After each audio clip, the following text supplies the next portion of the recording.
Un fantasma me salvó de la casa maldita. En una noche lluviosa y oscura, me aventuré en una casa abandonada conocida como la Casa Maldita.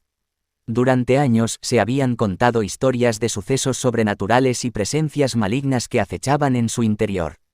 Pero mi curiosidad superó mi miedo y decidí explorar sus terrenos. Al entrar en la casa, el aire se volvió frío y cargado.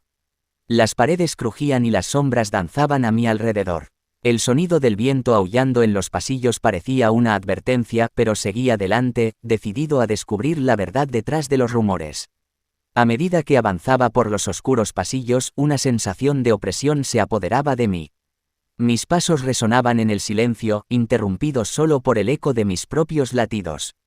Cada habitación estaba llena de polvo y objetos olvidados, como si el tiempo se hubiera detenido en ese lugar siniestro. De repente, un escalofrío recorrió mi espalda. Una figura translúcida apareció frente a mí, un fantasma. Sus ojos brillaban con un brillo sobrenatural y su presencia llenaba la habitación con una energía escalofriante. Pero en lugar de atacarme, el fantasma me miró con tristeza y compasión. El fantasma me habló en un susurro suave, revelando la historia de la casa maldita y los horrores que habían ocurrido allí. Me advirtió de las fuerzas malignas que acechaban en cada rincón y me instó a salir antes de que fuera demasiado tarde. Siguiendo el consejo del fantasma, corrí hacia la salida de la casa. Pero las fuerzas malignas se despertaron y comenzaron a perseguirme.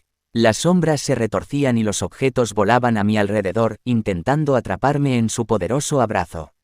Justo cuando parecía que no había escapatoria, el fantasma volvió a aparecer frente a mí. Con un gesto de su mano creó una barrera protectora que me envolvió, manteniendo a raya a las fuerzas malignas. Me condujo a través de la casa, guiándome hacia la salida. Finalmente, llegamos a la puerta y el fantasma me animó a cruzar el umbral. Con un último vistazo de gratitud, desapareció en la oscuridad. Salí de la casa maldita, sintiendo el alivio y la gratitud por haber sido salvado por un espíritu benevolente. La casa maldita quedó en silencio una vez más, sus secretos y horrores ocultos en su interior. Pero yo llevaba conmigo la experiencia aterradora de haber sido testigo de lo sobrenatural y la eterna gratitud hacia el fantasma que me salvó de una muerte segura. Un fantasma me salvó de la casa maldita, es una historia de terror extremo que nos sumerge en el enfrentamiento con lo sobrenatural y la presencia maligna que acecha en lugares abandonados. Nos recuerda que, en ocasiones, los espíritus pueden ser nuestros aliados inesperados y que debemos estar abiertos a la posibilidad de la ayuda sobrenatural. Es un recordatorio de que debemos escuchar las advertencias del más allá y confiar en nuestro instinto para sobrevivir a las fuerzas malignas que nos rodean.